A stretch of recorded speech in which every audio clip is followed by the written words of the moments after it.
Всем привет, man qadrli любимчиklarim. Sizlarga zo'r yangiligim bor. Endilikda men onlayn kiyim-kechak magazini yurgizaman. Bitta opam bilan hamkorlikda. Endi sizlar sifatli bo'lgan, ishonchli bo'lgan kiyim-kechaklar bemalol o'zimdan olsalaring bo'ladi o'rtoqlar. Oz qoldi, xudo xolisa bugun kechki istoriya qo'yaman.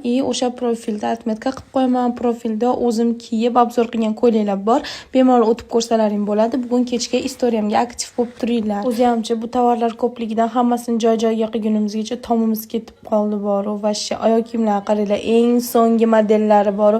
Men bir chekkadan уже obzor qilishni boshladim. Abayalar qaranglar. Bu uydachi mendan tashqari chotki model bor ekan, qaranglar, o'zining kiyimchasini maqtanib qo'ygan. Yana orqasiga sharfni balab turib, "Men Batwoman deb qo'yapti-da boru. O'sha syomkalar tugatdim, kiyinib tayyor bo'ldimda uy sari yo'l oldim. Uyda bardagini yana bir marta videoga oldim. Endi ketaman desam, kichkina modelchamiz to'xtab turing, men sizga modelskiga yurib beraman dedi. Yurishdi qaranglar. Men bu potsluga netchi.